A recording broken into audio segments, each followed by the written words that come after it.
And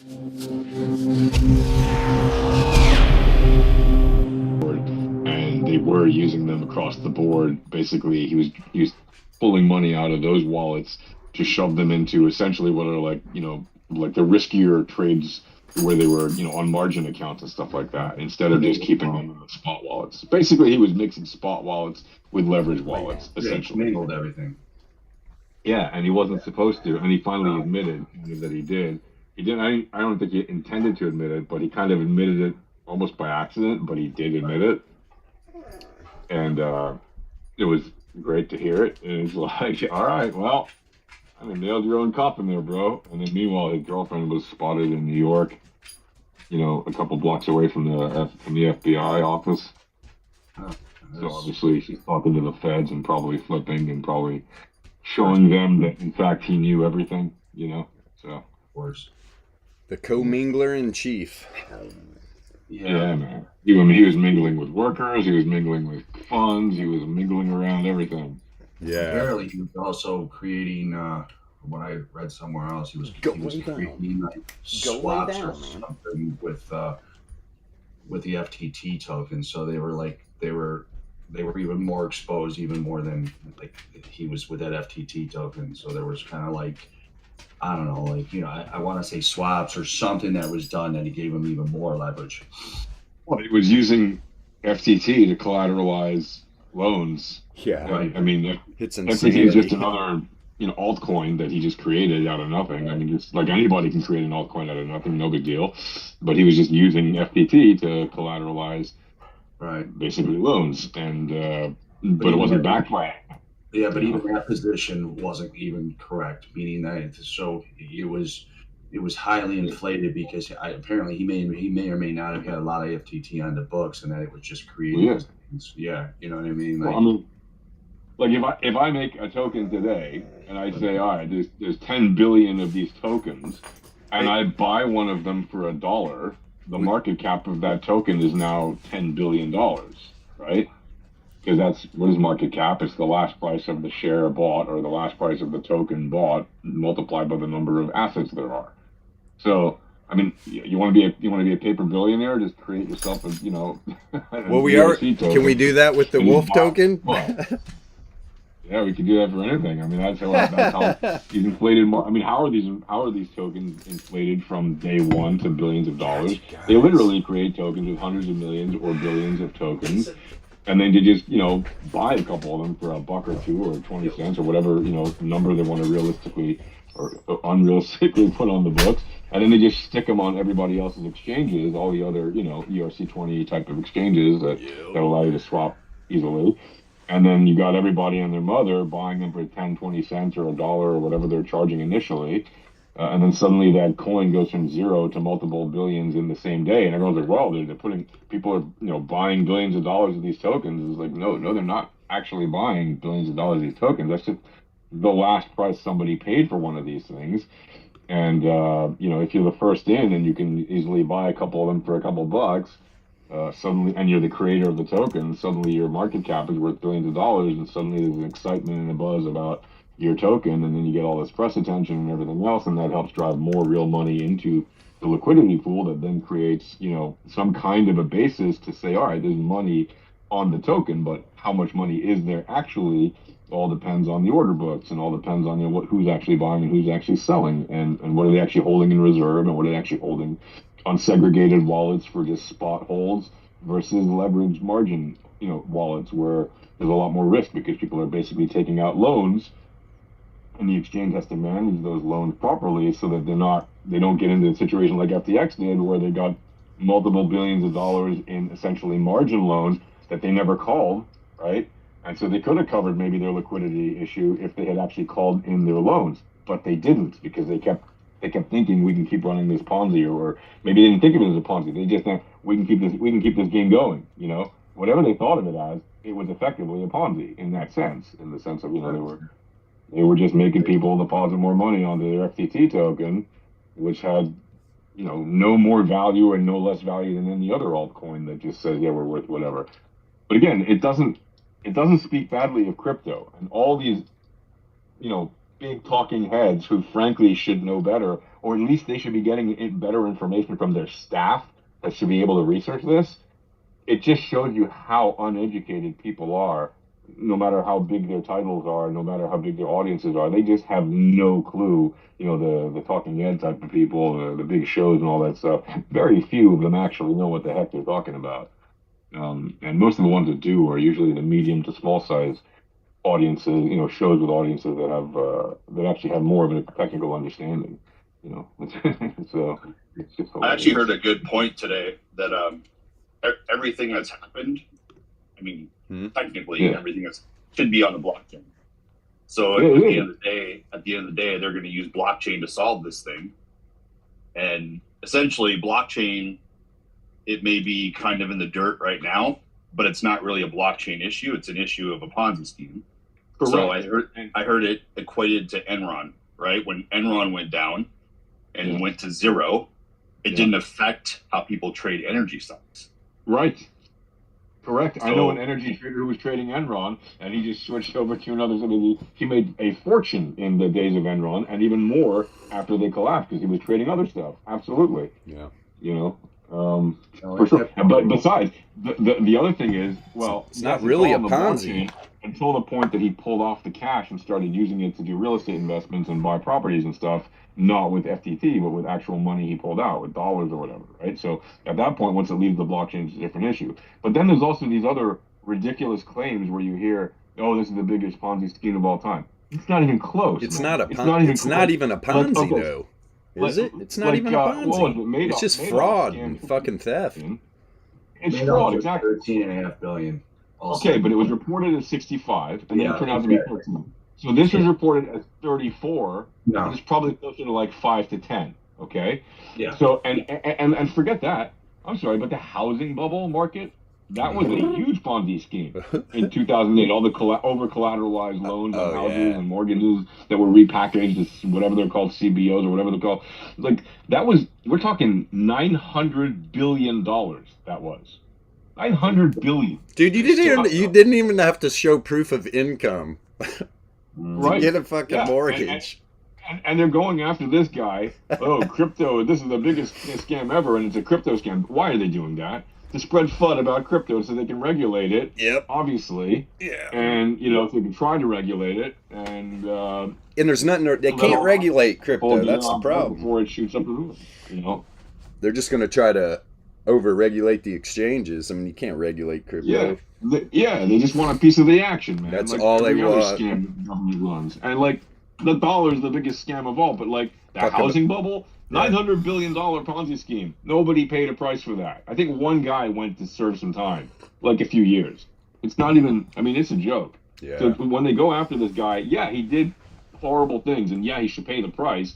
But to say it's the biggest scam of all time and the biggest fraud of all time, it's just such a lie. It's such a blatant lie. And you see it right from the biggest mouths out there. Like, it's just horrible, or whatever. Yeah. Anyway, happy times. Happy times. Happy times. Meanwhile, just like yesterday, right? The dollar's stuck in this weekly range. That's where we want it. We want the Ponzi stuck in the parameters of the weekly volatility range. That's where we like it. Mm-hmm. Crazy. Yep. Go down, go up. Let's see here. Wow, everybody's sick. Yeah. I go in the pizza shops last night running around. Like everybody's coughing, choking, everybody's sick. I was like, well, I guess I don't have to worry about getting anybody sick. It's that time of the year. Yes. Most wonderful time of the year. It's the most wonderful time of the year. Let's see here, man. So, should we talk about Ponzi schemes or charts? Charts. You must see this. People must see this. You must see the charts. Pre-market analysis. They don't know, are we going up or down today? They look at this. They're clearly, everyone and their mother wants to know about standard deviations. Oh, yeah. Oh yeah, it's the new catchphrase, right? That's right. Standard deviations. Well, of course, everyone's doing standard deviations of price. Of course, we know, right? It's awesome. We got the fucking secret formula. Yeah. Yes, we do. Yeah, Bitcoin has just went sideways, dropped a little bit right to the top side of the 68.3 again. This projection from, I mean, what? Just the 28th, 10 days ago or something. So, yeah, getting pretty boring. We like volatility. We like volatility. I tell you what, we're gonna get it. If you like the 1 minute, it's not any more boring today than any other days. Plenty of juicy trades, but Yeah, you know, you have the right condition. I know. But yeah, it's boring for the high. If you like it at 15, you're gonna love it at 1. Exactly. That's right. Yeah. Let me see here. Like crushed volatility trades, these are the days to do it, man. These are the days to get your assets in line. Get your assets in line, sir. Yeah. Let's see. Look at the AVRs on daily. It's just down and out. It's good, and the correlations are all, still. Oh yeah. It's good. Yeah. I'm not complaining when I see this kind of thing. Plus, you got the DLP popping up all of a sudden. Boop. Shooting up above the zero line. It's good, man. It's good. Hello. Oh, look at that. You got the. I'm just not seeing that. Oh yeah. Good stuff. DLP said, "Here I am. Here I am." Mm-hmm. Beautiful. This returns oscillator. I mean, it's just obviously, right? There's some bear, but there's a lot of hidden bull just building. We're starting to get some nice correlated candles too. Oh shit. To the top side, looks like variance pretty flat. It's a 4-hour doing. Whoa, let's get you back here. Let's give you a rest. There we go. Let's take a peek. Yeah, no div, no bear div. There was the bull div. All the fishers are up on the 4-hour. We talked yesterday about the bull div returns oscillator, Z-score log returns, and obviously this 4-hour volatility has literally crashed. At least the 525 has.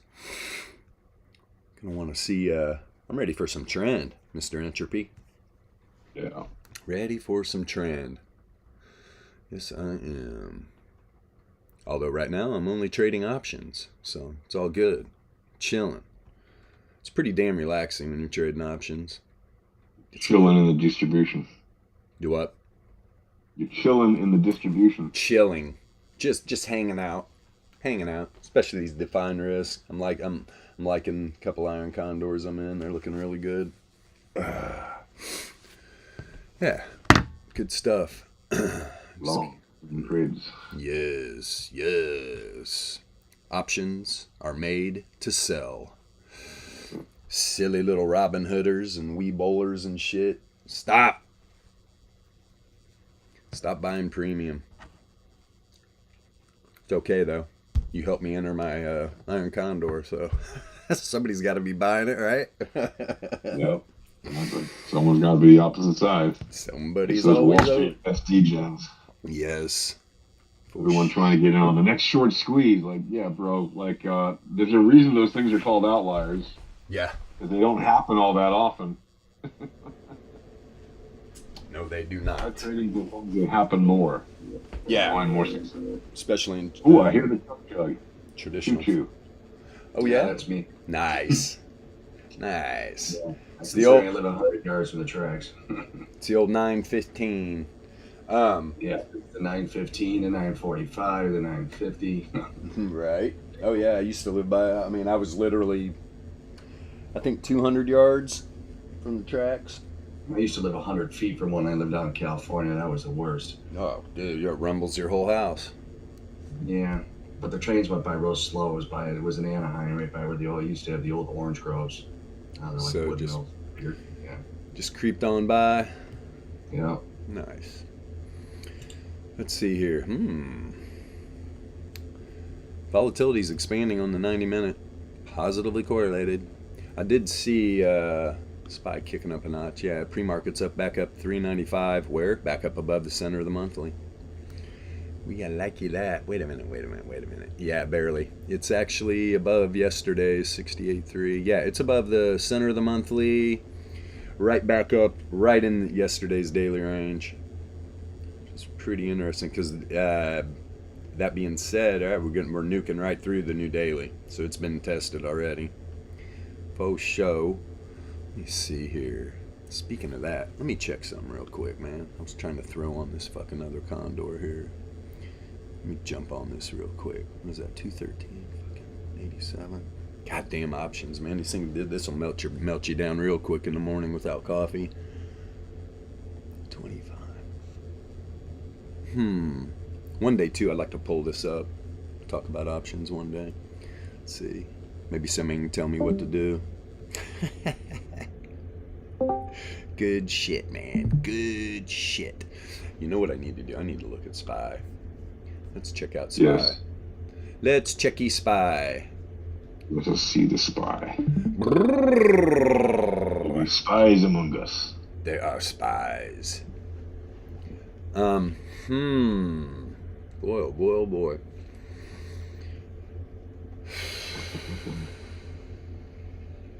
Little droopy on the 1 minute. I just closed yesterday. Closed with an outlier to the downside. God, look at this variance, man. Woo! Usually it's pretty straightforward. We're like, topside outlier, whoop, negatively correlated. Another outlier.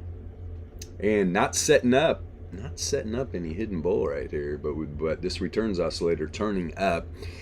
Some good positively correlated candles to the top side. Look at these fissures, man. Look at the fissures. Volatility's kind of falling off a cliff too on the daily yesterday. This will be interesting to see what. I'll tell you what, if today could pop. Could pop. We say that every day, don't we? Let's see. Yeah, the bull. Take one more peek at this weekly. I like the weekly. Positively correlated variance coming back down. Yesterday, whoop. Yep, got that big move down. Plus this bear div. Sitting right at the mean on the weekly. Right at the power mean, I should say.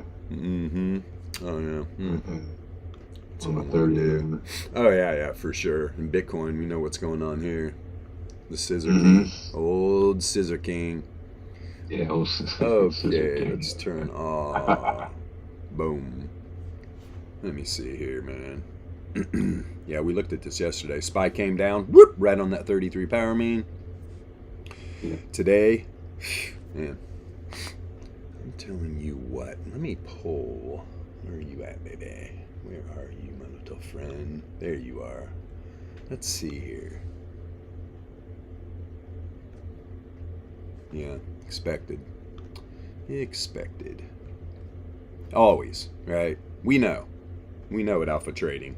I mean, we can look at these data set moves and these pivots in price, and we know where they're at. All of them. Usually they're at the 95 for Laplace when they definitely revert. Pretty crazy. I don't want to use revert when they pivot. People are like, wait, did he just say price action's reverting? No, I did not. But if you're looking at if you look at our RMLR, that's exactly what we've built. So you can actually look at you can have price action mean revert. This is Van. Where are you, Van? We love Van F. Yeah. RL. DB's his handler. Yeah. Keep him in line. He's got his hands full. Babies everywhere. I dodged that bullet. Never got to experience the joys of babies crying and shit. It's okay. It's okay. You didn't have one on a plane on the way down? Whoa, whoa, whoa, You might have. whoa. Is that Those the kids, your friends' kids. 6 Mile Club? Got any 6 Mile Club members aboard here today? I've done a lot of drugs 6 miles up. Yeah, buddy. That's what I was about to say. Done a lot of drugs. Yeehaw! Good times in airplanes. The good old days. What are we gonna do? I'm flying. It's a party. So high was what? 480 on SPY? Yeah, about 480. Jeez, man. You know what? Let's pull this baby back real quick. Louise. Yeah.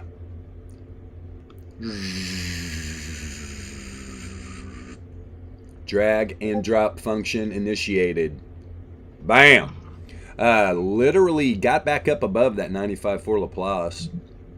Dump back down. This will be interesting to see this thing pop out of here. If it gets back up above that, this is the thing. You stay above this power mean. Interesting. That's why I'm kind of looking at this before this market opens. What time is it? 9:20. I'm getting ready to throw this trade on, man.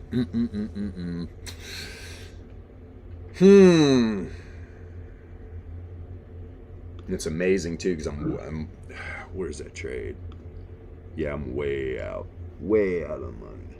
That's why, I mean, it doesn't take very much buying power usually on an index like this. Costs you a pretty little penny. It's actually, what is that, Delta 173?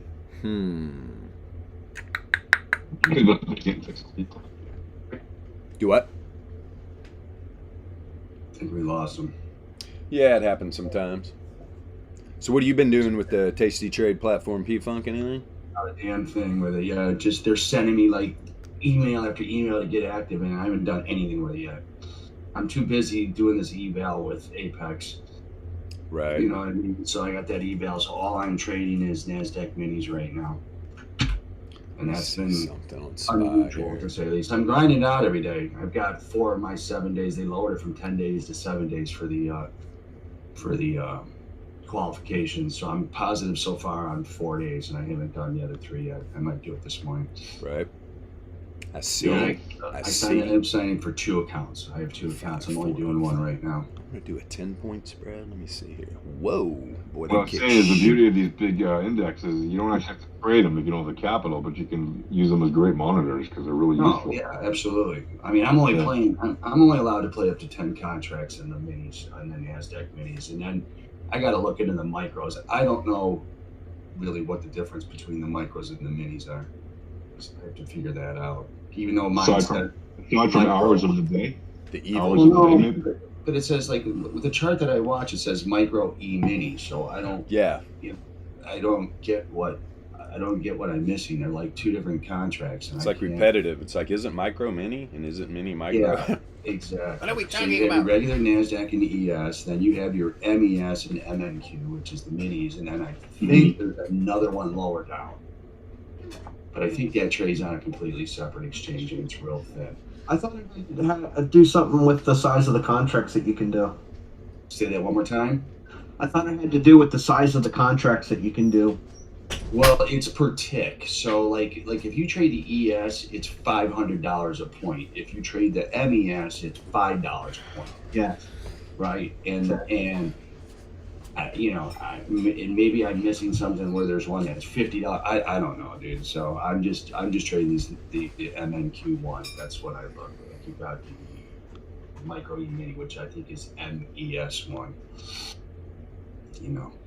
And our stuff, it kills it. I just use that reverse weighted trend and VRE. It's really basically all you need, man. I mean, and then your other things too, but for me, that's all I do. And now we got what do we got? We got all the Dow futures is up, S&P futures is up, NASDAQ futures is up, oil is up, U.S. bond is up, all in pre-market, basically.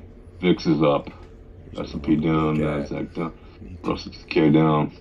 It's up and it's down. Energy up on the monthly. Where are Have you guys ever gone through this healthcare.gov to get insurance? No. No. No, sir. Yeah, just curious.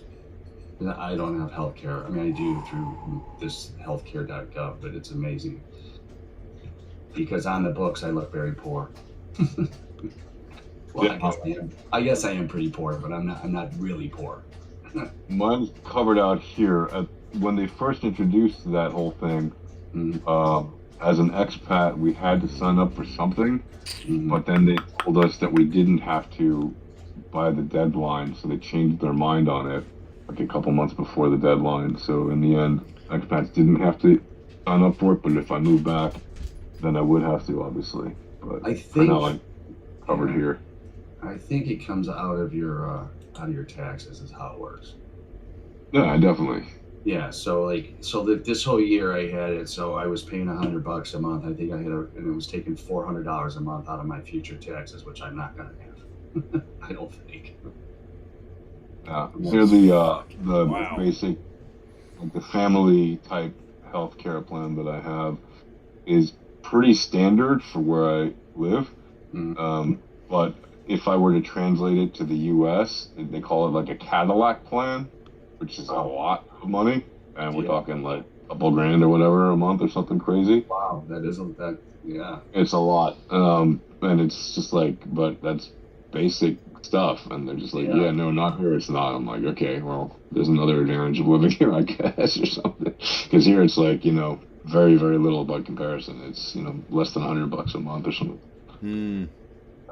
Mine's going to end up being about $234 a month, and then adding on the other $326 credit, I guess. So you're talking $700 a month, including your taxes.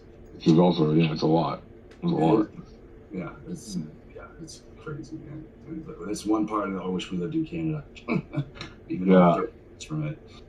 Yeah, no, here we have pretty decent healthcare for the most part, but there's some things that they're not really so good at, I have to say. Like, no system is perfect, so plus of the that's all right. That's for sure. 0.99. Damn. The best solution is just don't get sick ever. Just stay healthy forever. Sure. That is the key. That's the key. Just never get sick, and then you'll be all right. Right. Never need health care of any kind whatsoever, and then you'll be fine. That is definitely the way to go. Yeah, I highly recommend it. It works for you, huh? I wish it did, man. I wish it did. Right now, I even got a little bit of sniffles or something, but usually I'm fine. Normally, dude, these out of pockets are like $10,000 a year. God, yeah, it's crazy. It's crazy. But I know U.S. healthcare is considerably more than what I pay for here, even with the the nationalized healthcare that they instituted, years ago or whatever.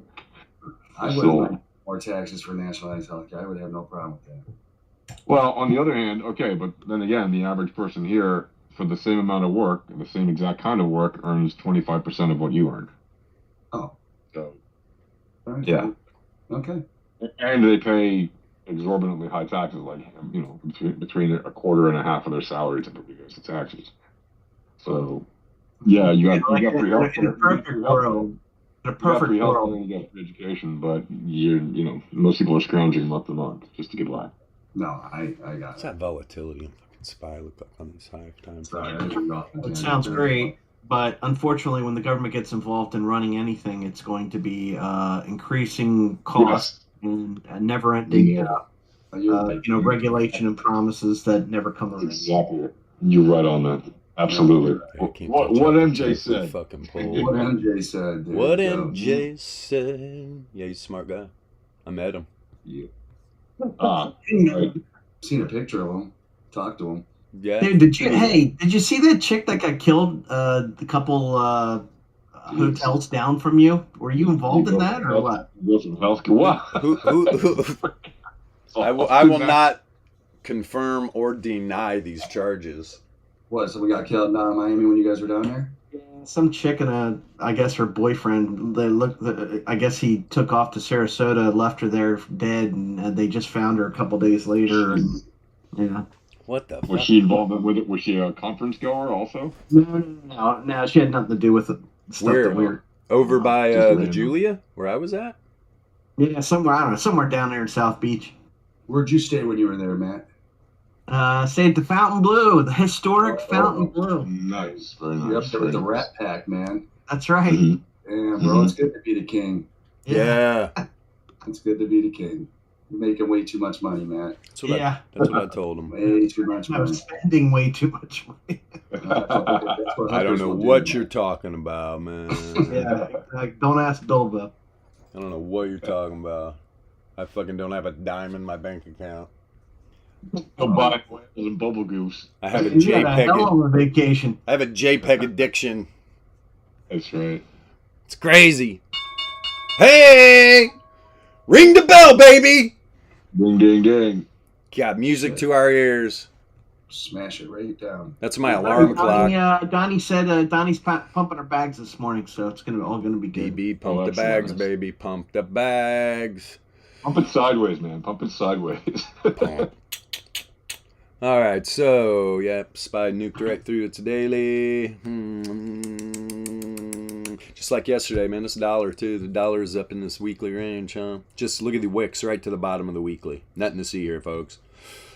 Nothing to see here. Was that a nice little ending move up? Yeah. Yeah, look at that. Jesus, where's 400 at? Dip down, right back up. There's the month. Is that the top of the monthly up there at what? 401. Where's the bottom? 388. 401 and 388. Give me a second. 401, 388. Man, it's hilarious. So look at these charts log it up, right? And I'm over here on this option spread, and I mean, I nailed the monthly range without even looking at it. It just made sense, especially in the probability of profit, because that's what's great about this pro. I mean, you create your own freaking iron condor, right? You just see where the best probability of profit is. Really? Is that 211? 211, huh? 12 down to 15. Wow. That only takes, I mean, max loss $89, really? Isn't that thing that he sent us, that link he sent yesterday, or whoever put it up there about AI or whatever? Who put that link up yesterday? Yeah, I did. Yeah, that's what I thought. I looked at it. I just haven't looked at it. You know what I mean? I have it up on a page. But yeah, it looks pretty cool. Options AI. That's it. It's right here. SPY just. Yeah, it does look kind of cool. I'll tell you what, though. Let's check. Let me see here. P-Funk, what's that silver index? What is it? SLV? SLV is one of them, and then the futures are S1. Yep, silver trust. S1, SI1 exclamation. Dude, it's up another 40 cents today. It's 23.5 now, or 23.35. Damn, almost 2%. Let's move this out a little bit. Let's go out here. So SLV is like, I think this, yeah, silver. And then SI1 exclamation point. I'm gonna move these babies up here. Thing keeps going, dude. I'm telling you, silver's the play. Silver. It's going to 24, guys. 23.5. So what we're seeing, I could see silver. I could see silver seriously $50-$60 in a year or two. I don't know why, but I can. Go on weekly or monthly. Yeah, let me look at it on a longer term. PV2. Yeah, we're doing monthly. Yeah, look at that, 23.69 all the way back. Yeah, just bouncing between PV1s, man, or whatever, PV2. Wow. Interesting. The IV rank's not there for me to throw on to sell this premium. Tell you what, there's a lot of high IVRs though out here, man. It's just a lot of not very liquid stocks. That's a problem too, man. Trying to get out of these damn trades. But you talking about those condors you're in? Yeah. Yep. Oh well, I mean I'm looking into other things, but these other trades I'm looking at, there's not a lot of liquidity, so that kind of, nips at me a little bit. I'm like, oh fuck. I mean, obviously I could just go to expiration, but I just like to take the profit. Let's see here. Well, you're in the money already? Hell, I just opened them yesterday. Oh. Yeah. Long term. It's for the January expiration. For the January. Going right to the top of the daily. Damn. Like immediately went donk. Yeah. January expiration. You're coming right up on it now. In a few weeks. December is, yeah. What, December's only like 12 days off or something? No, for option expiration, third Thursday, right? Depends on what. Yeah, I'm pretty sure it's. Depends on what you're trading. Let's see. Do.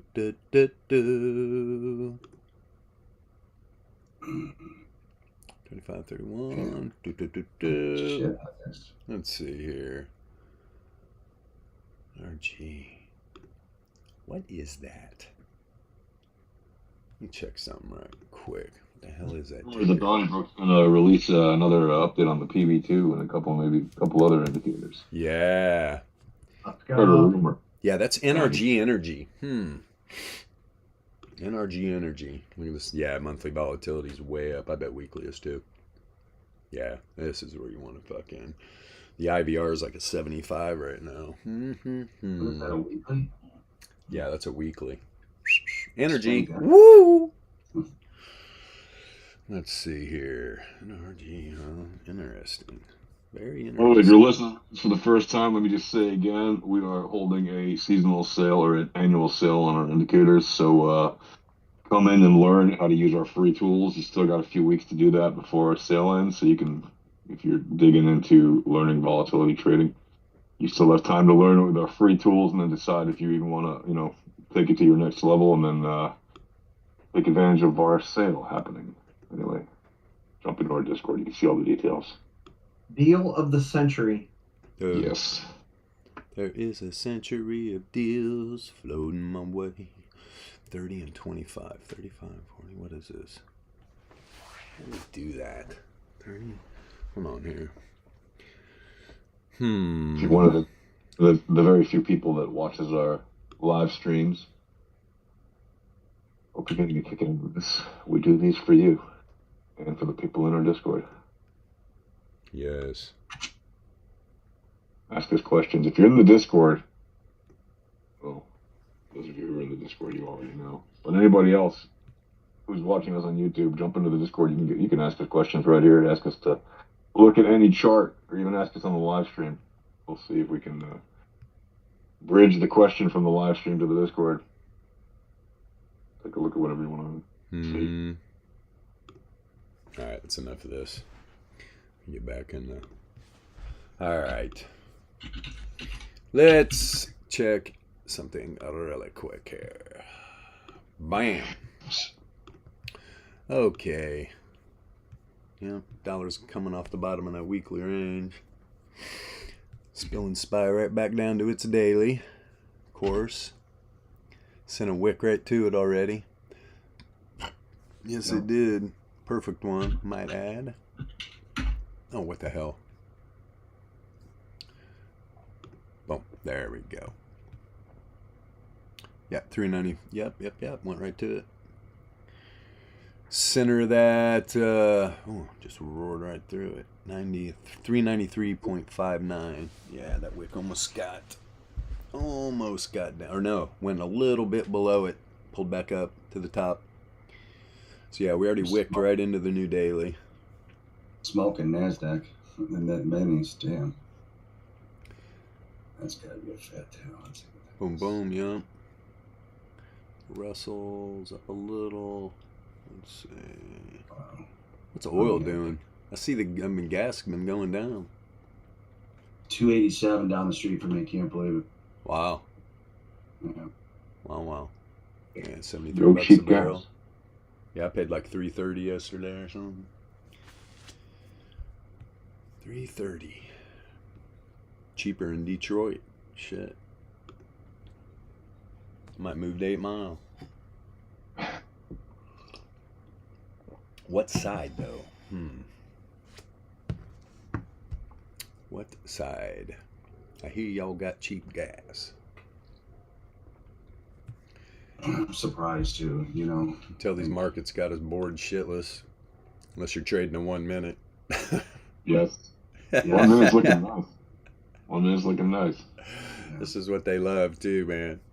Especially in crypto. There's a lulling everybody to sleep, man. This is eerily reminiscent to, I believe, when we were running around at about 6K. Yeah. Similar. But I don't know, man. I have a quick question. When you're using that power mean with the RMLRs done it now, when you look at it, like when it actually touches either one of the RMLRs, it's within a few candles of that. That's when you're expecting to move. Yeah, within 0 to 4 candles. That's usually when it happens. I don't have I must not have a power meter on this. Look at this. I mean, like, where's this at? Look at this chart. Let me pull this up here real quick. I'll post this on the chart on the right. I mean, look at how these two crossed. And where's the control V to post? There we go. I don't have a power meter on it, but look how they crossed, and look what it did right at the open. It just crushed. See that? Yeah. See it on the Just chart. like Bitcoin on the 1 minute. Just like Bitcoin on the 1 minute. Looking very much the same. All right. So I got to put a power meter on this one. And then, so the thing is if it touches it, it doesn't matter if it goes through it. If it touches it, that's when you're expecting to move. Well, Right. no, it will go through it. When it touches it, it will go through it. I mean, it's going to intersect with it. Well, no, I understand. But when I'm saying it could be touching it, like, Yeah. you know, It can happen. It can happen. The move can easily happen on the touch, but it can also happen within, like, 4 candles later. Yeah, look at this rally right back up. Gee. Yeah, right. Real quick. Yeah, look at that. They ripped those down to 94 and all the way back up to, that's a 30, 40 point move right there. This is awesome. I just saw my new friend Crypto Doofus. He Christmatified a couple of mine. I'll show you. Like, look at these guys. Who are these guys? What is happening right now? It's like, Merry Christmas, motherfucker. Ho, ho, ho. You. Santa bubble gooses. Good stuff. Yeah. Yeah, if you're out in YouTube land watching today, yeah, man, have fun with us. Yeah. Ask some questions. That's what we're here for. That's what we're here for. We can talk narrative. If it's entertaining. Yes. Let me see. Let's throw that other one on. Wowzer. Dude, it takes forever for my UPM to load on one of these, man. Oh, yeah, man. There's like, what, 1,300 lines of code or something? Is that what it does? Is that what's on here? Mm-hmm. I don't know if it's quite that many. There's a lot, though. There is a lot. You see that chart up the upper right there? So that's all the NASDAQ minutes. So that's a 1 minute. No, it's a 2 minute on the left, a 2 minute on the upper right, and a 4 hour on the lower right. And you see how now that power mean, the pink and blue one, went right through it around. Looks like touched it at 9:12, and then kind of skimmed it again.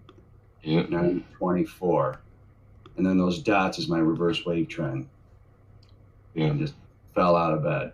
So my point of my question is that even though it didn't go directly through the middle of that RMLR, it's just, my question was when it touches a RMLR. Yes. Yes. It doesn't have to go the exact middle or anything like that. It's just when it intersects with an RMLR. Right. And when it intersects with both of them, which happens like yesterday or 2 days ago on the daily, the Bitcoin, for example, you can expect probably a decent move in the next few days. So yeah, that's how that works. Oh, I know what I need. Yes. Very often, usually.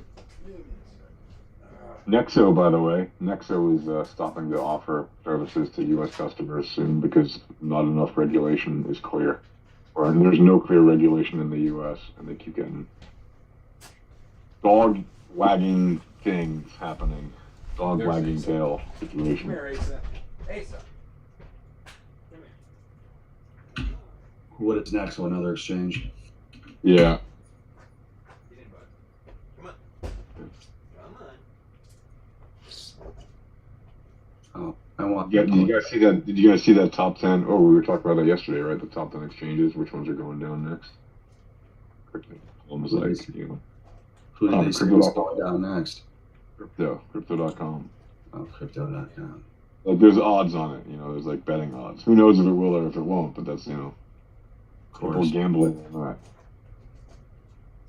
But it's just all hyperbole and Dude, don't be using big words, man.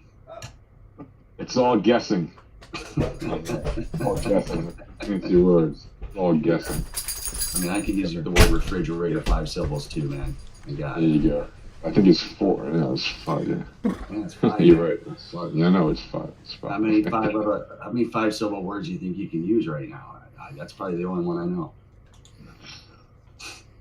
Supercalifragilisticexpialidocious. Trying to find this. That was 4 hours interesting, man. This thing's just been ripping around this power mean and RMLR. Volatility is a 5-syllable word. A 5-syllable word. So there you go. Volatility. Yeah. Okay. Good. Okay. Well done. Well done. It's not like we don't use it every day 1,000 times. Yeah. There is that daily. That shit just fell out. Yeah, that daily's right on the power mean too, or a little above it, but weekly and daily just hanging up around the top. Gonna be interesting to see. Oh, what happened? I want to show you guys a chart, but I can't. Mixed markets across the board. Energy is looking green for now. Consumer devices looking down. Industrials are pretty good. But well, let's see how the day plays out. Oh, we should make this exciting, right? We should start using, I don't know, high energy voices. Hey, things are moving on the markets. This is looking fantastic. Yeah, this is fantastic. Trade the 1 minute. You're gonna love it.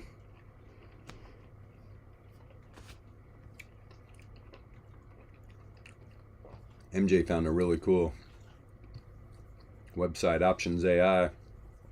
New brokerage. I don't want to use the brokerage. No. But they've got some cool tools. They got some really cool tools. I will agree with you there on that. Yeah, you checked it out? Yeah.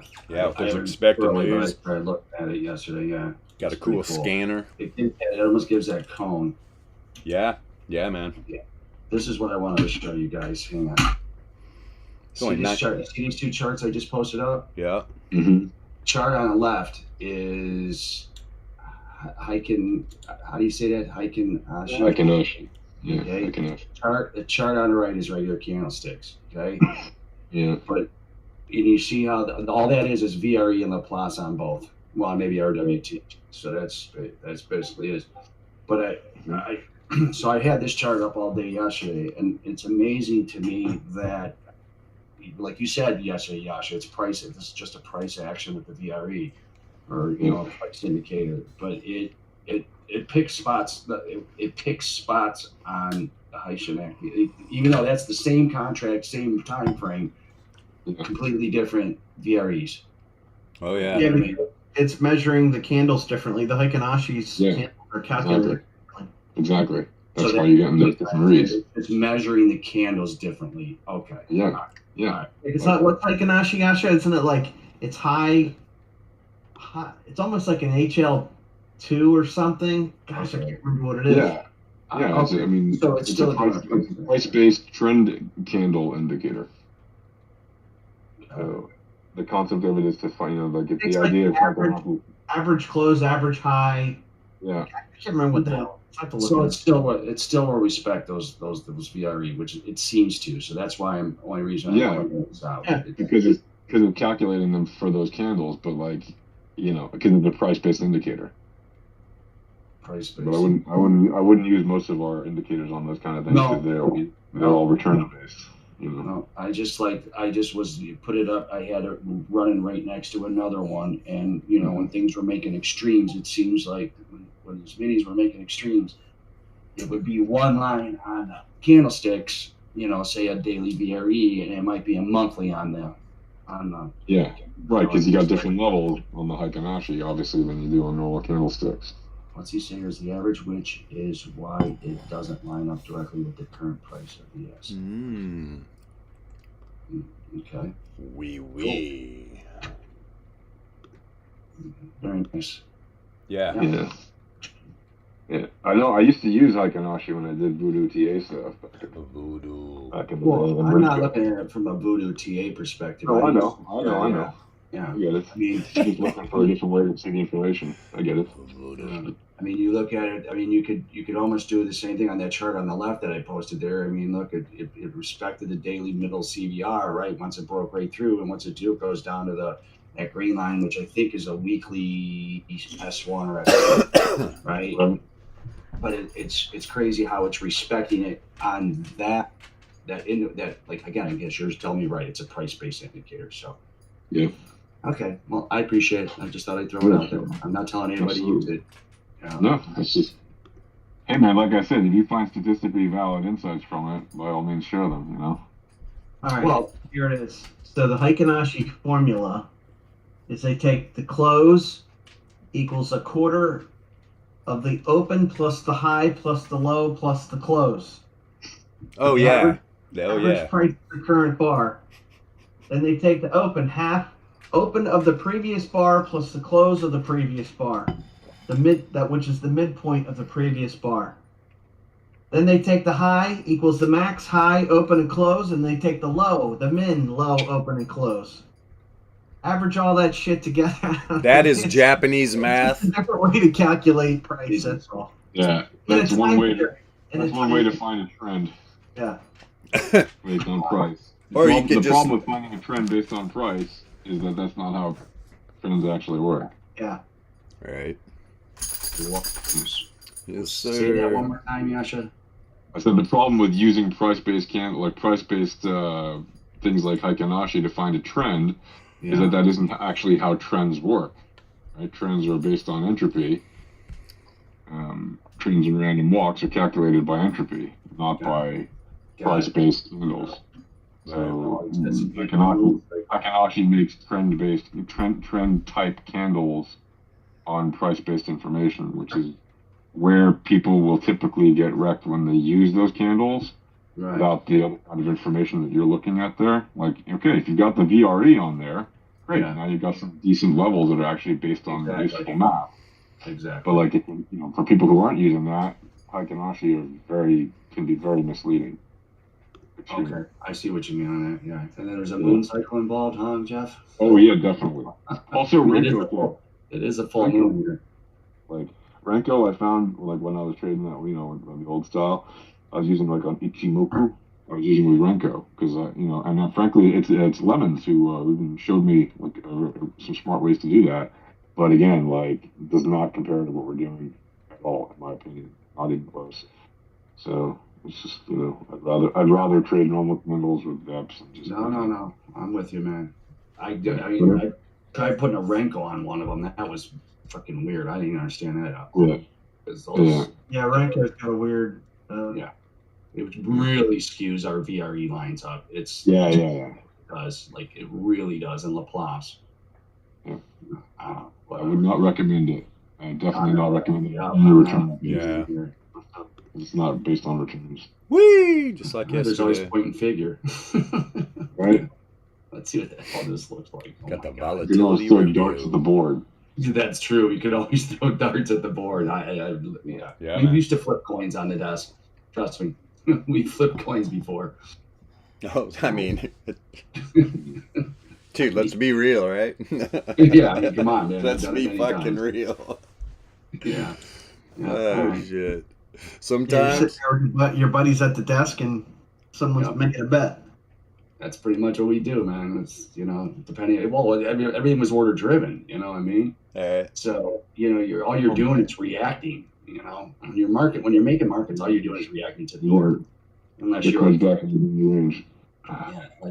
unless you're a forward-thinking market maker, and in those days I wasn't. That's too high. How many orders would you place around an area if you thought it was? Said I was too high. It happens. No, for me, if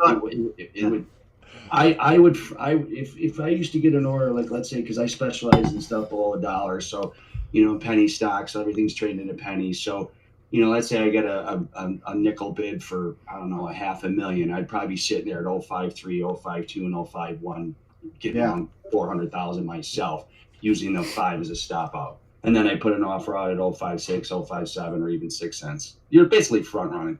Yep. It's basically all it's doing. You're just trading around the order. Sometimes we used to have bets on the day. The goal was not to execute an order all day. No offense. And there were days that would happen. You know, we would just get in front of every fucking order we possibly could, and then, but there was no. I didn't just use to place orders around. I mean, everything again. It was just all reaction based because I didn't have time. So I made a market in about 400 stocks. So on any given day, 10 or 15% of them were busy. You know what I mean? Yep. So that you'd have 300 dormant stocks and maybe 100 of them moving, with maybe 10 of those really moving. It's such a weird, as a normal trader, you're looking to buy at prices where you guys, it seemed like you guys were looking to provide liquidity at prices. Yeah.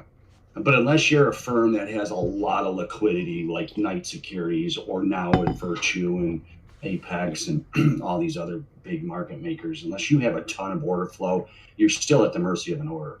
Yeah. You know what I mean? And now with the order handling rules, you know, and I think the order handling rules even extend down to penny stocks now. So basically the government is saying, or the SEC is saying, listen, if you get an order in to buy, let's say 500,000 at the offering right now, you either have to sell that whole 500,000 or go at risk or start taking the offer out. And then you got to represent it. So what's the point? So if I go out and take all the 6 offerings, like let's say it's a 5-6 cent stock, and I go take all the 6 offerings, every print I got to give to the customer. You know, at 6 or better. You know what I mean? So if I bought it at 058, 059, and 6, I had to give it to the customer. And then if I get all the 6 offerings up, then I would have to go 6 bid. And then I have to go 6 bid for the amount that was left in the order. So basically they're saying I have to do all the orders for free. You know what I mean? And I was getting charged a ZIL or a trill every single share. And I was probably averaging 30, 40 million shares a day, you know, with penny stocks, man.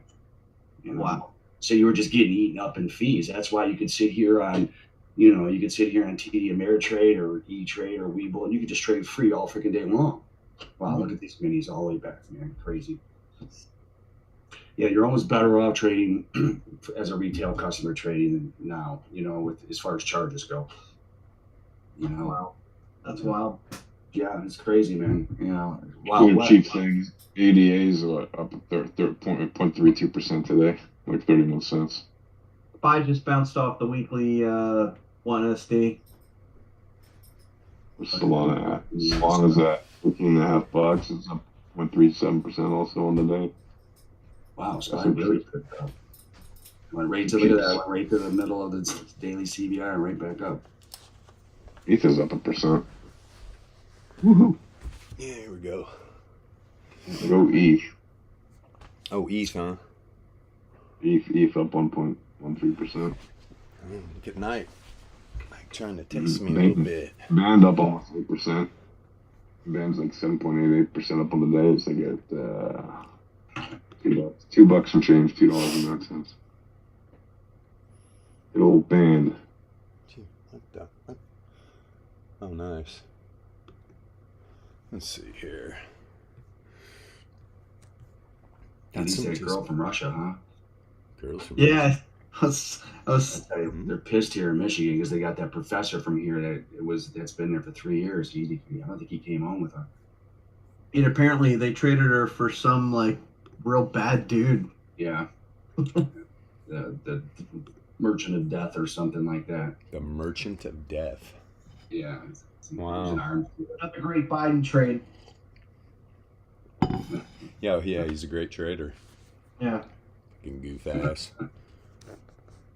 What a goof ass. That is crazy. Wow. All they did was shake all the stops out this morning. That's all this was. Oh, they sure did. I love when they do that. Zip, Yeah, zip. they just ripped everything down, wrecked everybody, and then ripped it right back up. SPY's making new highs. Yep. Of course it is. Yeah. Let's see what happens at 396.81 when it hits that freaking weekly support level. Did it drop down below? Nice. There on Bitcoin just popped up at the top of the daily range and right back down. I mean, hit right the target to it. perfectly. Boink. Perfectly. And, and Bitcoin's almost, I mean, the new daily is right in the top side of the weekly range. Same with Solana. Although Solana got a massive daily. Jesus. Pretty big daily range. Tight weekly. Opposite for Bitcoin. Bitcoin's got a kind of fairly tight daily and a wide weekly. Yeah, but SPY, huh? Snapped up to the top of the. It did it again. Snapped up to the top of the daily range, but I was already out on the last snap up. There we go. There we go. One's up more. Continuing the trending move. It's a Let's go. potion. Let's go. It's just through on that fucking trade, you little dirty dog. Looks great on the 10-minute. This bit he does. Yeah. 1 minute and 10. Yeah, I like the 1 minute on it. 96. Good. Boop. Boop. Oh no, man. I'm starting to look at these second ones, man. 30 seconds, 15 seconds. This shit's crazy. That's a great way to learn. Yeah. No, it's just like watching the dome on these minis, man. I can't stare at it. It moves too fast. Like a bingo parlor, you know what I mean? Very much. All right. 10 o'clock. Look at that. That's a great place to take that profit right there when I hit that target. Beautiful. On the Bitcoin 1 minute, and the trending move ends, and then it heads back down. Well, weakening correlation. Yeah. Good place to reposition right there at the middle of the daily range. Right there. Yeah. Yes, sir. All right, BTC. Let's give you some love. We still like you, even though crypto's a big Ponzi. I'm just kidding. Obviously, I'm kidding. Yeah. Obviously, I'm kidding. The dollar's not a Ponzi. Never. Hell no. Not at all. And they're like, and crypto, it's all the drug dealers and fucking warlords and shit that are using cryptocurrency because it's untraceable, And the dollar, you can track the dollar, so they're not using the dollar anymore. Well, you can't really track cash, but yeah. I'm being facetious as a motherfucker. Oh, yeah. I mean, crypto's totally fucking, unless we're talking about Monero, but these guys are breaking that shit open. Yeah. So one privacy coin that's no movie has ever been made on real life scams with the dollar. I mean, there's no movies out there to be seen. Well, hell no. You mean that show the dollar is a scam, right? Yeah. Obviously, it's always the robbers who are stealing the money, with guns or whatever, that are the bad guys. They never show the banksters as the actual bad guys, who are by far the worst bad guys. They steal all the money wearing a suit and a tie. With a little push of a button. That's how they do it. Mm-hmm. Don't even touch the cash. That's filthy, dirty cash. They don't even want the cash, right? They want it to go away. They want it to be all digital so they can, quote unquote, trace it. And it's like, okay, well, what about people who don't have access to banks? And it's like you're going to basically be social crediting banks with, forget like PayPal, which isn't technically even a real bank, but they're doing that too. But like real banks are going to be just making it harder and harder for people to have access to dollars and have access to their own money. They already make it hard to have access to your own money, right? In traditional banks. Right. It's going to make it harder and harder. And it's like, well, the harder they make it, the more people are going to use crypto. Like, bottom line, like the challenge, and the more they attack crypto mathematically, right? Like, the more they throw an effort against crypto with computers, etc., the stronger, things like Bitcoin actually get, because it gets stronger when the hash rate becomes more complicated when you actually throw more effort at trying to, take it over, essentially. And that what happens then is people see the value going up because they see the strength of the network going up. So in a sense, whenever they attack crypto, and especially Bitcoin, it's actually good for Bitcoin, like if you're holding it. So me liking the Bitcoin and the other cryptos that are good. Mm-hmm. That's for sure. Are there other good cryptos? Yeah. I mean, it depends what you like. And if you're not afraid of privacy coins, like I like Monero, I like, even Deep Onion, I like Zcash to some degree, not entirely. It's better now than it used to be. I like the regular non-privacy ones like Litecoin as a not to hold but to trade. Right. I like Bitcoin. I even like trading Ethereum. I don't like Ethereum as a concept because of a lot of reasons, especially now that they switched to proof of stake. But whatever. There's a lot of coins that are out there that are pretty decent, you know, in the top coin, and even like XRP is the banksters, you know, is like the small to medium sized banksters friend, right? But it's not the big banksters friend. They don't like it. But it has some value in a sense. But I just, from my, you know, I think XRP leaves a lot to be desired, and I'd rather hold something like Bitcoin than XRP at the end of the day. Because ultimately XRP is going to be a tool used by banks and not to necessarily the benefit of the end user. So that's why I don't hold it. I just trade it. I usually just short it.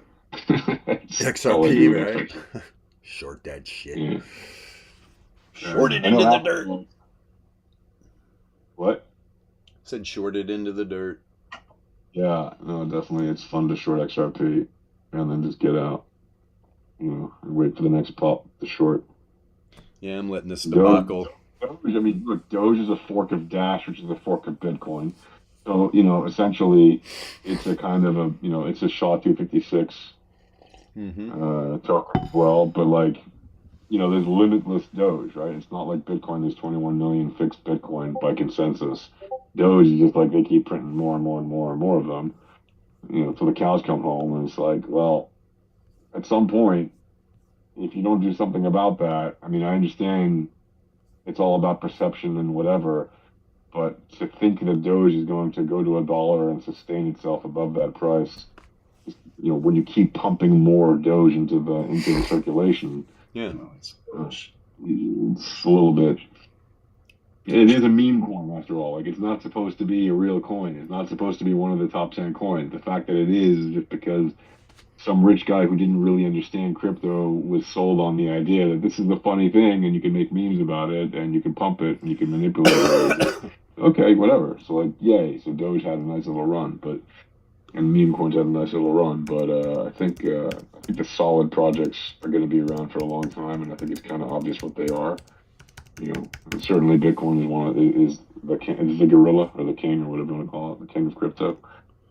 And the king of crypto. If anything, that's the one. I mean, for anybody who doesn't know crypto, I would say start with Bitcoin and stay with Bitcoin, and you'll be glad you did at the end of the day. And you know, not financial advice, but you know, if you have $100 worth of crypto or worth of Bitcoin in your wallet, you've never bought any other crypto, just leave it in your wallet. Forget about it. Come back in 10 years. Tell me what it's like. If you don't, you know, if you have a longer time horizon than that, if you have more money than that, you know, whatever, DCA or whatever. But agreed. Yeah. If you know, you know. Now, if you don't know, now you know. If you don't know, you don't know, you now know. Now you know. Yeah. This market movement, wow. Apple, all of it. Yeah, everything's fucking. It's all good again, man. It's all good again. So yeah, we're back. 2 days ago was all bad again. Nice chart, by the way, Matt. Thanks. What is that? A new UPM you're using there? Let me see. Which one do I? It's kind of cool. Oh yeah, actually, yeah, that's the test. Me and Donnie was. Where? This chart you just posted? Yeah. Look at the UPM. Is that how you got all those lines all together like that? That's weird. Yeah. It's not a ribbon, is it? No, it's not a ribbon. It's a plot and then a crap. What's it called? Oh, that's cool. You got all 4 of your lines, and then you got one of them on your predictor color, right? Which looks like it's working on your 45-minute chart. Mm-hmm. Very nice. Very nice, man. A plot and then a signal. And so what we're trying to do is being able to do like a buy-sell button. We're trying to give Bilbo his buy-sell button that he's been asking for 4 years. Please, God. Yeah, man. I want a buy. It's true. I want a buy-sell button. It's true. Please. So it tell you when to buy and sell? Wow, we're nowhere close. Okay, to where we're just testing. This ain't coming out for a while. Well, no, but I mean, being sarcastic, you could just have the buy button every time it turns green. Yeah. Well, that's the point. That's the dream, right? The dream, and then take it to the next level and make an algo out of it, right? That'd be epic. And then make it calculate all the indicators that are relevant. Yeah. Give you an average, and then say all the indicators are saying, the average is up or the average is down, and the risk factor is this and the risk factor is that. That would be cool, actually. I'd give you that. Make it easy peasy for the common trader. Right. You know? Yeah. So here we are, right here. Interesting. I want to make trading lazy. I want to make successful traders who are lazy into successful. I want to make lazy traders successful. Well, if you look at the 4 hour, all three of these log return moving averages, man, they're just crushed together. The data set's right at them, a little bit above the reverse wave trend, which is the white dots. Very, very interesting. And what? Let me check. Like that 4 hour, man. Yeah. Yeah, the 933 and the 99. Thought that's what they were. So we got the 9, the 33, and the 99 all come together. The power mean band is pretty damn tight too. Let's just push on right up through all this crap. Take it to the next level. Traditional markets, yeah, let's go. Nike, you just behave your fucking self. You old fucking monkey. I just got in a fucking trade yesterday. Sorry. 17K on the way. It's pushing. Oh, yeah, for sure. Well, we know what we think. Where's that at? Hold on. Boop. That's the power main. That's going to be mean reverting right there to the power main. Crypto. Let's go to Bitcoin. The drop. Doing. Bam. The old 22.5? Yeah, 22.5. That's on the weekly. Tell you what, man. I'm telling you, man. Bitcoin's. I really think Bitcoin's going to push up and test this power mean. Right there at 22.576. That'll 16 now. That'll wake some people up. That'll wake some people up. Indeed. Yeah, because this weekly. Well, a lot of angles to be drawn. It's weekly, and you see those freaking. I see both these RMLRs cross up that power mean.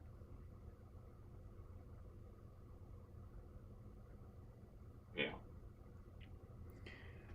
So, we're waiting. We're waiting. Come on. All right. You have a nice move, man. I'm telling you, it's gonna. That last little intersect we had yesterday. Yeah. Be juicy in the next few days. Very, very juicy. Yeah, and that was we still have today. We still have tomorrow on the week for the traditional markets, and then we got a weekend. It could be pretty wild today and tomorrow.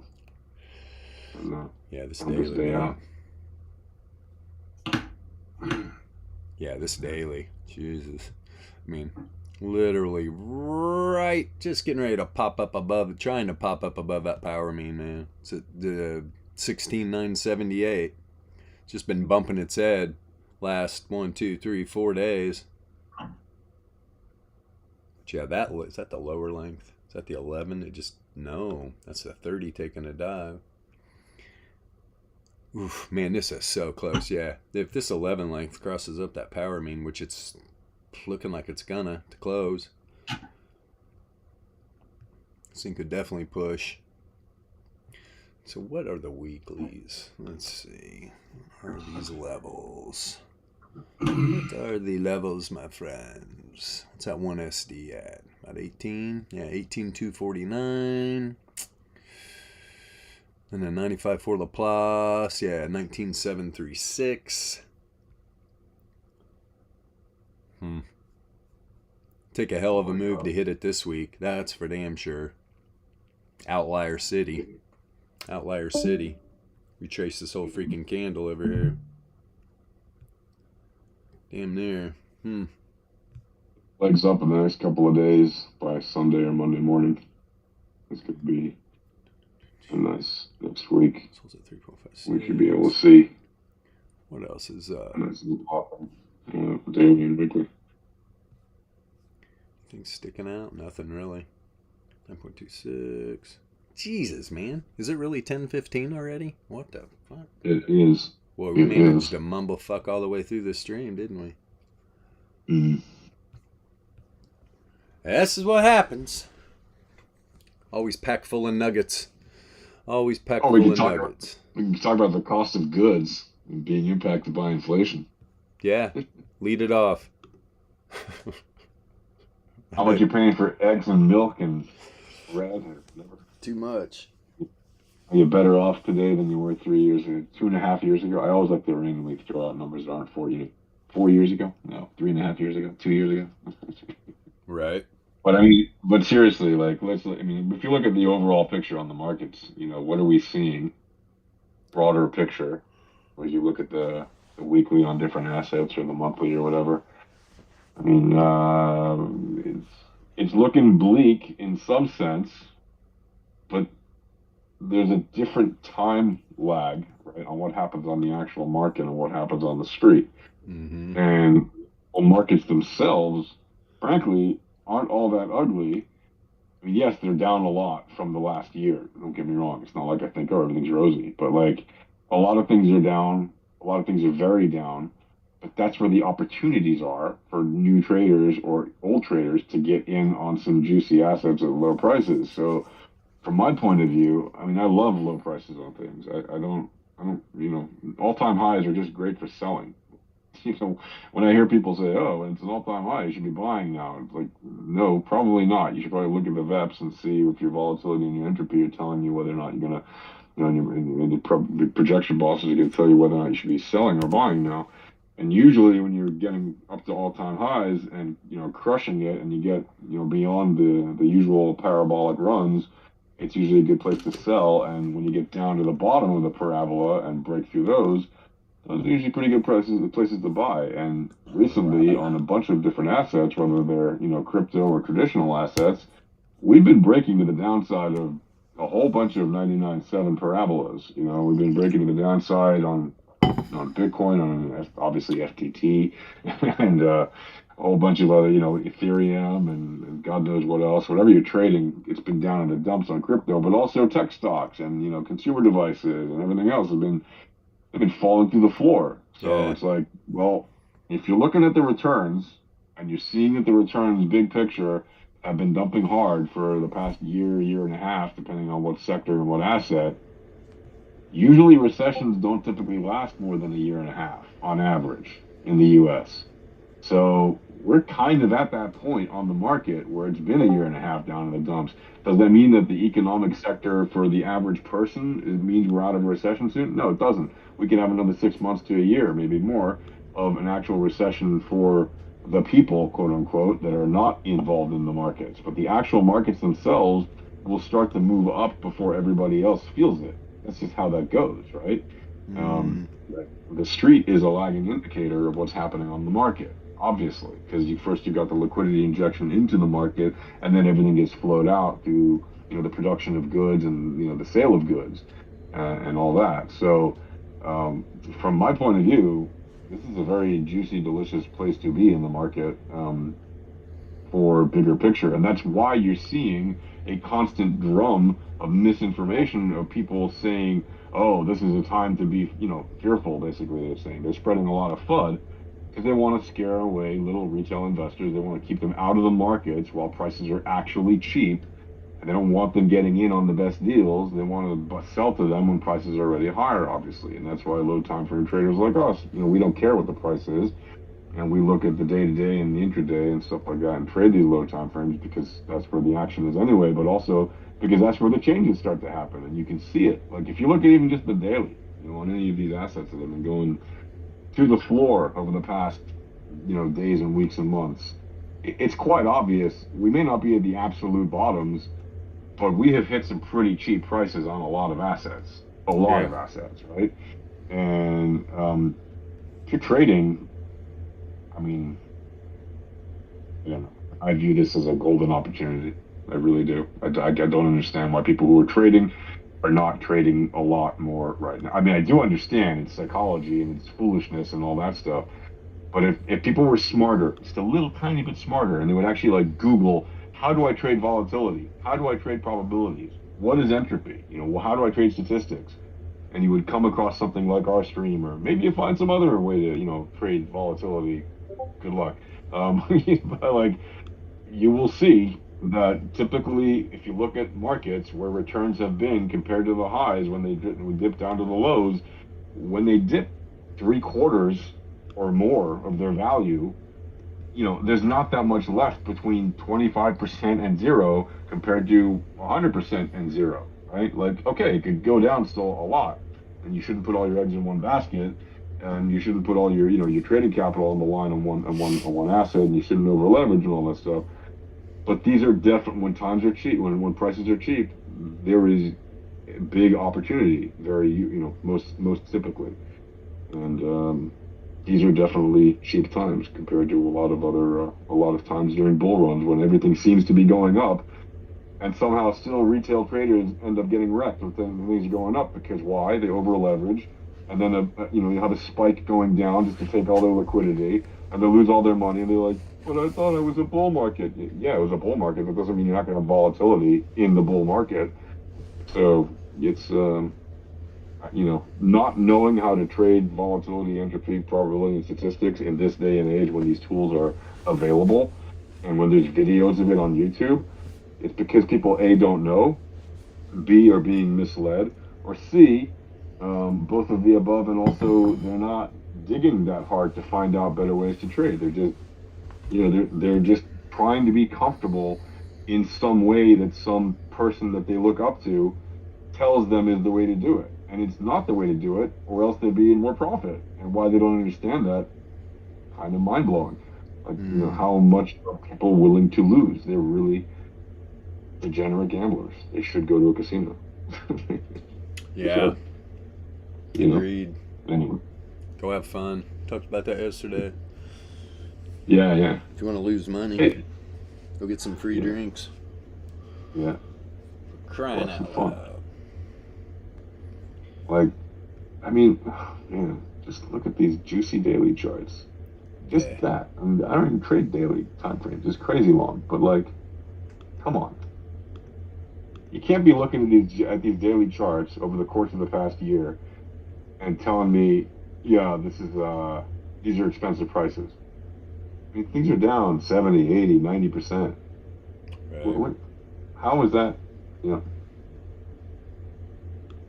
Anyway, what can I say? Yeah. Agree.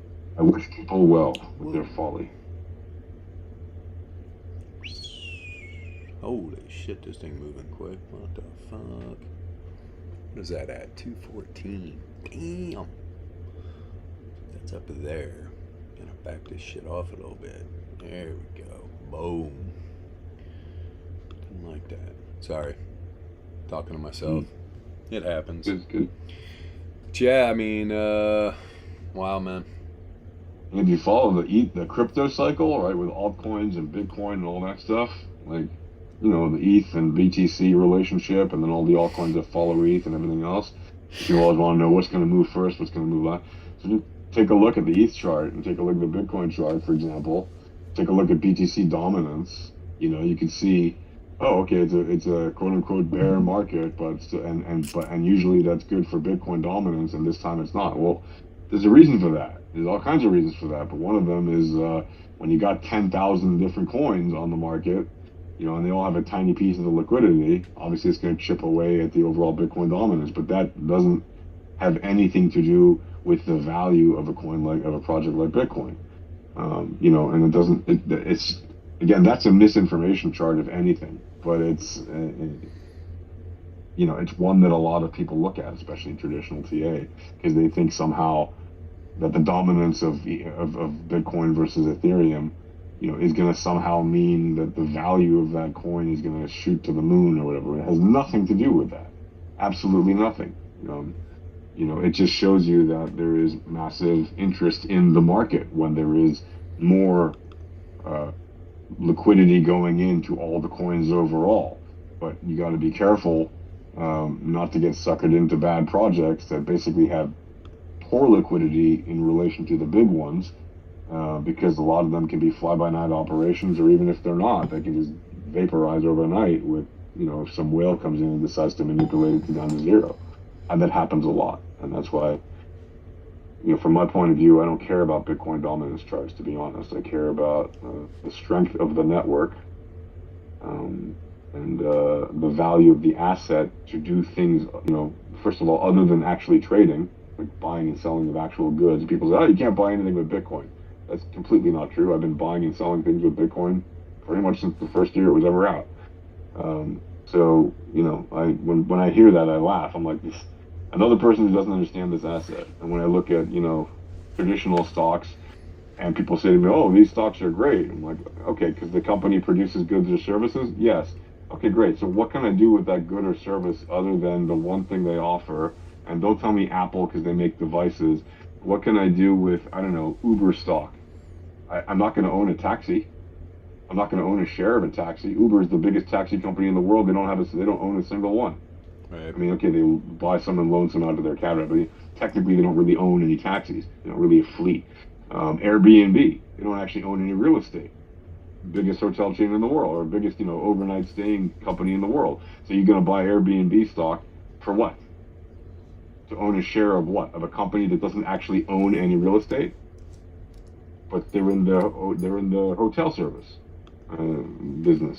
So they're no more real than digital cryptocurrencies, in my opinion. They really aren't. Like, if anything, they're more fluff than anything. And why do I say that? Because they're in a market that is pumped up by fake liquidity from the Fed. And we all know that. I mean, you have to be a fool not to know that if you've been in this market for more than even a few months. But for people who are brand new to this market, you should know the Fed pumps money into their favorite, banks and their favorite big, wealthy friends, and gives them the ability to print and loan and do all kinds of games with money that normal people don't have access to. And they're allowed to, the Fed itself is allowed to buy equities and other things. They've been doing it for God knows how long. And, at some point, I think it was, like 20% or something of all equities were owned by the Fed a couple of years ago?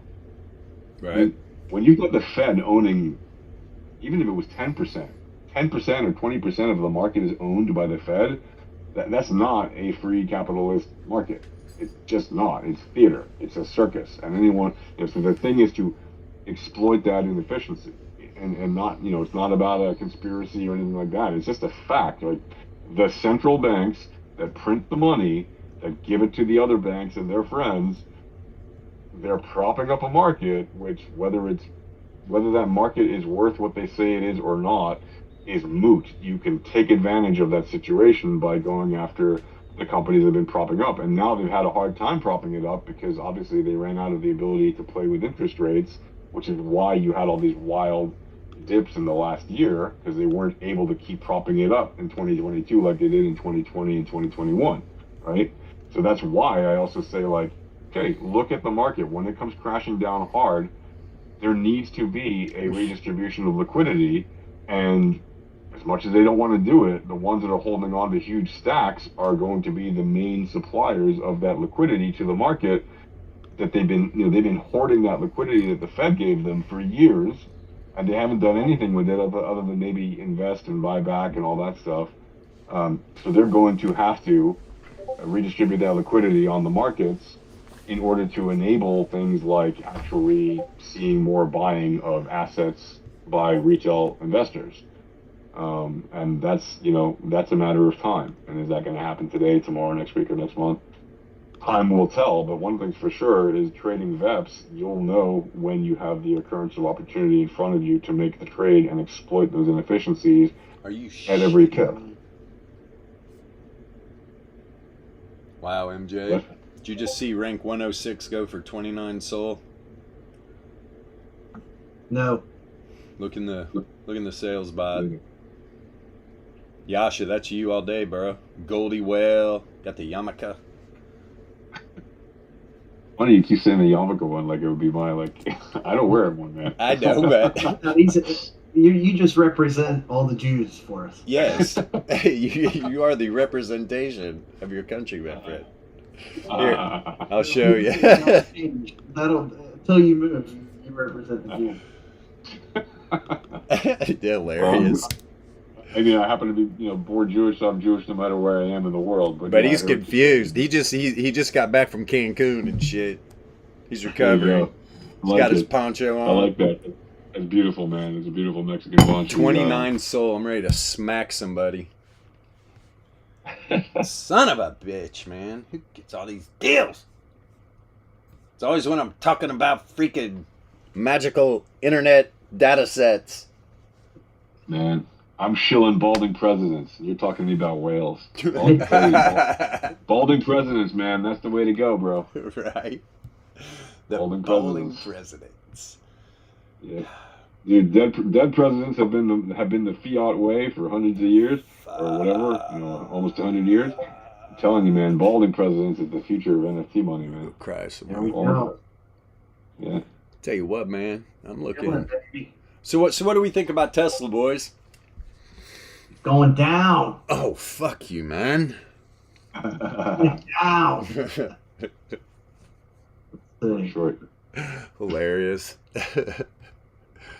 That's not the answer I was looking for. No? Sorry. Oh, you got your dip. If you didn't take profits on the dip, I don't know what to tell you. I'm looking at a bull vertical on it. You're telling me it's going down. Well, maybe I should That was look that 169 short. yesterday. That's great. Wait, was that today? Yeah. It was 169 today, and on this candle, on this 4-hour candle. I mean, it's But now it's pumping That up. was a, let me see. That was a nice little 3% profit there. So it's like all honesty. Okay, MJ, what do you think about Tesla? It's going to die. No. I don't know. I think there's still a lot of liquidity these guys are going to take out of it, but I mean, fuck, who knows? I mean, we could. God, they've already taken out quite a bit. Yeah. Oh yeah, it's due for a pump. You know what I mean? Like there's no doubt about it. But could it keep going down? I don't know. Could be. It is a very interesting place on the projection, boss. It's from the drop on the 5th of December on the 4-hour candle. Yeah. Very interesting. Let me see here, man. Yeah, it could just start ranging around. So. I know, that's what I'm trying to figure out. If I want to. Because that's what's great about these spreads, right? I mean, if you're bullish or you're bearish, you just throw on a vertical. If you're kind of neutral, that's when you throw on a condor. Or a strangle, but strangle's undefined. We definitely got bear or bull div formed, right? I mean. That's all an iron condor is. It's a fucking it's a put and a call spread. That's all it is. It's like a strangle with wings, which defines the risk. Because a strangle. If you look at the monthly, though, that's where that's what I mean. Look at the monthly. The monthly's not got any bull div forming at all. That thing could go down. Ooh, I don't know, man. There's some bull div. There's a little bit of bull div on the returns oscillator. Not on my setting. Yeah, I mean, volatility's crushed, just like Bitcoin. The take profit on Tesla was the end of yesterday on the drop. For the past, I mean, this week has been dropping nicely. Could it keep going down further? Yeah, it actually could. And the direction predictors on like the 4-hour are saying go down, but like, why be greedy? It already fell from what? Like, what was it at when it fell? It fell the end of last week around 194. Yeah. Down to like 169. That's a nice move. Yeah. That's a nice. I mean, you're going to get a bump back up here at some point to probably 197, 198. Yeah. Somewhere in there, but it might be next week. Might not be this week. So yeah. Plus, it's got a mean revert. It's got a mean revert to the power mean up at around 185 in any case. Yeah. So you're liking the bullish vertical then? I'm flipping coins with human beings right now. Yeah, I don't think it's going to go straight up there, and it might hit a lower number if that power mean keeps dropping. Exactly. Yeah. But at some point it's going to go back up. But in the meantime, like, that was a nice sell for whoever sold it last Friday, and then took their profits last night or this morning. Right. Yeah. Straight down. Oof. Good moves. Probability of profit. This is interesting. Let's throw this baby 1, 2, way out. What's it at 4. right now? 175. Yeah, I think it might Let's drop hit this 95 down. fall. Boom. Tag below. Pop back up. Boom. And 160. That is ugly. It's not that bad though. What the fuck? I mean, if you were going to throw a strangle on Tesla right now, like, you know, 165 and a 185. Mm-hmm. And throw some wings for the Condor on it at 190 and 160. Just, God, the pop on that is just fucking stupid. It's not worth it. Well, it's because the profits triple the fucking loss. That's why you get good pops when, you know, it's exactly the opposite. That's what these defined risks are all about, right? I mean, if that was opposite, max profit 135, max loss 365, that pop would be like 65% probably. Is right. Look what it just, you know, there's every... Drop into options rabbit hole, doo-dah, doo-dah. It's not like you can't have a crazy pop with the upside, but... What's the African crypto warlord think about Tesla? Notice he's in here. Yeah. He only trades XRP. Yeah. Screw Tesla. I don't know, dude. When's the next split share? I was literally talking to my mom in the car today. Right. Like, next split share, then people forget what the fucking real price is. Oh, and totally. then they move on from there. So, Faux I don't know, dude. show. Yeah, that's a good thing too, Yasha. I didn't look on the old. Let's throw Tesla in the weekly here. That's interesting. I mean, when mean revert. When mean revert. And I'm talking doing all right. power mean. Yeah. Where's this bitch on the daily? Trying to get back up above that RMLR. The 33 is at 194. Yeah. Like you just said, MJ. What'd you say? 196 or something? Yeah, something like that, yeah. 98. Man. Why do I just think this thing's going to pump, man? Sure could. I mean, look at what it did a couple weeks ago, right? I know. It had a nice run to the downside for, again, like about a week, and then pop. You know, it just shot up on like the 23rd of November. Yeah. Starting on the 22nd, and it just had a nice little run up to the top that it dropped from again last week. So it's working some hidden bull. Hidden bull. Hidden bull. And if you look at the monthly, the volatility's crushed. Crushed. But the 5 day. 5 day. 3 day? 2 day? Daily. Yeah, this is a what's that wave trend at? 210. Jesus, on the daily wave trend's at 210. Reverse wave trend, by the way. Reverse wave trend. Yes. Well, what do you think, boys? We've been going an hour and 40 minutes. I think Amazon's doing well for the day. Anybody that makes it through this video with all the chatter we had today, I'll send you a bubble goose. Yeah, really. It's gonna take a staunch supporter to rip through that hour and 40 minutes. Does that include me? No. Because you have been part of it the whole time, so it's you're just gonna get off and go, "Hey, dude, I watched the whole thing. I was there." Great. Send me a bubble goose. He's watching on YouTube. I'm still tripping on that whale that sold barely over floor, and I've always wanted one of those. Dave's not right. Low Yeah, rank. man. I was gonna get it and go troll our friend that lives in LA. That we don't speak of. Let me see here. He always had interesting things to say. I say look at Band. I did. I saw bandwidth. It's an outlier like crazy, man. It was up like 9% or 10% or something. Yeah, it's over 9% right now. Yeah. Band's good for that, man. That thing rips around. Dude, it does. Like a month ago, it was up like 130% in a day. Right. In a day. Yeah. Can you get out of the trade though? Oh yeah, you got to get out of that trade. Yeah, Even that's though fine. I'm literally saying, like, is there enough liquidity to get out of the trade? Oh yeah, right. Well, God, I mean, Amazon shouldn't too, be man. too much of a big bag in something like that anyway. Amazon making me crazy. What's the IVR on Amazon? Let's see. Where are you at, baby? So like 2 tokens at a time. Common stock. Common stock. Yeah, 2 shares at a time. Yeah, $5, whatever. Let's see what a good vertical looks like here. Ooh, what's Amazon at right now? 90.5.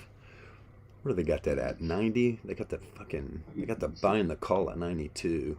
Let's drop that to 91 and then push selling that call up to 95. What's that? Ooh. That's not that bad. 42% pop, but the probability 50% profits is 60%. That's buying the 91 call, selling the 95. Then obviously, to get all your profit, you want that thing to close below 95. Okay. This is interesting. What if I push that up? No, that just fucks with everything. How about Apple? Yeah. Let's check Apple out. Apple's up almost 1.5% on the day. Apple. Whoa, what are you doing to me here? They make stuff. The fuck? Here's a prediction. You want a prediction? They're going to have another version of something new next year. Oh, really? Yeah, they're going to release a device. What the fuck? Phone, a tablet, a laptop, or a desktop. Or maybe all of the above. That's my prediction. Right. Yeah. I can tell you the future, man. That's what I'm talking about. What's Apple at right now? 5. What's the IVR? Ooh, 41, huh? Not quite high enough to throw Condor on. I don't think it's a bad idea to. I mean, you know how this market is right now, man. Jeff, an Apple car. Be nice to throw a vertical on like Apple, Amazon, and Tesla. Let's see here. They are making them, by the way. The thing is, it's got no windows. 5142. Boom. That should bring it up a bit. That's probably a good thing. Oof. Yeah, no, but like literally, it has no windows. Like it's screens. It's not. There's no glass windows on it. It's all screens. That's what I mean. It's good for the passenger. You don't want to know where you're going. Yeah, exactly. What's good for the goose is good for the gander. Yeah, I'll deal with this later. Yeah, because I threw on 3 trades, man. Fucking 2 didn't get filled. Well, I was going to some extremes. Market makers were like, look at this clown. What the fuck's he doing? Yeah. This newbie. Oh, no. I was just trying to grab him up by the balls. They weren't having it. The Nike filled, though. My Nike filled. My CarMax and what else? What was the other one I was trying to get into? CarMax. Yeah, man. Well, I'm looking for some high volatility plays. Right. Where everything's going to contract and fucking just going to sit there and chill for a bit. The Nike trade's looking good. Nike trade's looking good. Cardano's looking good, man. Me and MJ are talking about Cardano. Dude, buying Cardano and Solana right now is a no-brainer. Yeah, one cents Cardano. Which I've been just fucking tripling down on Solana, obviously, buying these fucking safe little JPEGs. I got 57 Bubble Goose Warlord. I've been accumulating. Oh. Well, you're going to have 55 after I've watched 1 hour, 2 hours now. Nice. Very nice. Hey, I was thinking about Christmas presents, so everybody just relax. Everybody just relax. Everybody might be The getting volatility. a bubble goose for their Christmas present. I can't give away whales for Christmas presents. The thing is, that bubble goose floor is gonna fucking pop before the whales. Probably. Yeah, I'm looking at the bubble goose floor now. There's people that are paying. Okay, it's not a high price, but someone literally just paid 7 salamis for one goose. I don't know what kind of goose it is, but yeah, man, that's good. That's good. Let's go pop over into bubble goose. We'll give our viewers a little insight into how much of a fucking degen we really are. Let's see here. We don't leverage. We buy NFT. We know long time. Check this out real quick. Since I got a bubble gooser on, let's see. Because MJ, yeah, he's try to get some shit out of him. He's like, what are you talking Are they going about? for like 4? They're going for 4 or 5 salamis. Well, look at the king. Look at these kings, man. I really They like. They were down to like almost 2.5, and now the floor's been pumping because Carl Jones is getting close to announcing a pretty big deal. The production deal. Production deal for the show. Everybody's sleeping on Carl, man. Everybody's sleeping big time. This guy, Everybody's dude. on NFTs. I mean, it's not just that. It's Yeah. But good projects, they're really Yeah. sleeping on that. And him and Love, dude, they power couple, man. Jesus. Did you see that picture of him and fucking Dwayne and Kat? Yeah. That was a great photo, man. But Warlord, look at this. I mean, there's only 6 kings for sale. These 2 for 15, then the floor's 50. But I'm like, that's triple floor price right now. And I mean, we're talking rank like 15 and 1800.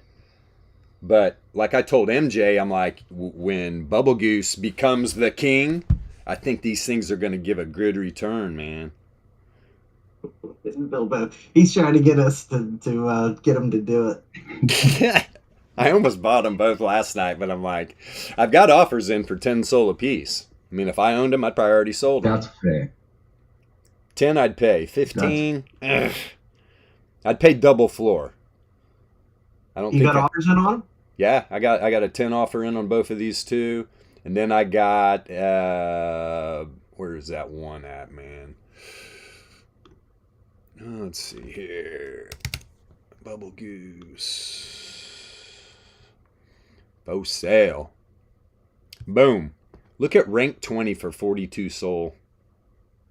And look at this Warlord. He's got the fucking goon balloon. Mm-hmm. And he's ranked 20. I got an offer in on that for 30 soul. I think there's someone called Speak Ahead. Yeah. Like there is a famous person called Speak Ahead. So I don't know if they're playing off of that. Wow. And if you look at all these, how is that even possible? Okay, let's flip that back. Boom. Give me all the ones for sale. If you look at the top 200 ranks, like from here down, dude, we're talking, it's the best fucking deal. Hands down. Hands down. I already got my ski mask, dude. I mean, this is a pretty good deal. 36 for 181, but dude, right here. Boom. You got rank 65. He's selling his for freaking 550. I mean, you want to talk about a magic internet money, magic internet JPEG addiction? There's a guy in this chat room right here who's got one, right? That's right. I don't know what you're talking about. I reckon that as cool as these ranks are, I have 1 or 2 goose, and I've seen someone around. I've seen a few of the other geese that we have in alpha trading, like in everyone's wallets. And there's also 3 or 4 as well for you guys. They're hard to find, but you list that boy for whatever the highest price is plus 10 soul. Doesn't matter what his rank is, but because it is so sexy, right? It's just simple, but everything matches. Someone's gonna be like, fuck that. I want the nicest looking goose. I do not care if it's the highest rank or not, right? Because you can have rank number 1, but that's a mathematical equation, and sometimes math doesn't look pretty. Or hey now. So pretty math. We like the math. guys, I'm gonna get rolling pretty soon. Yeah, Get some. for sure. Let's cut it off. Let's cut it off. We'll right back over here one more time to see what's happening. Yeah, the dollar pulled back. All right, started pumping a little bit and everything came down, but yeah, little update for the markets. But yeah, man, there's so much shit going on. So much shit going on. Who knows? Flip the coin, baby. No, I'm just kidding. That's why we use it. This is the main reason why we trade low time frame volatility. Doesn't matter. Trade intraday. Can't go wrong. But yeah, let's wrap it up. If you're watching live on YouTube and you made it this far, congratulations. I'll send you a Bubble Goose. No, I'm just kidding. Anyway, don't hold me to that. Okay. The alpha traders might get a Christmas present. Who knows? All right, T-Pod. The link to our Discord is in the description of all the videos. Come on in. Open a support ticket up for sure. Ask for the Volatility Starter Pack. Not only is that free, the education's free. We're here for you guys. We want to help retail traders. We're trying to save one at a time. If you don't come over, just be comfortable on the other side of our trades. It's okay. That's what we're here. That's what we're here to do. Anybody got anything else to say? See you, everybody. There you go. Have a nice day. Yep. So happy. Yeah, guys. Let's talk to you tomorrow morning, 9 a.m. Eastern Standard Time. See you guys.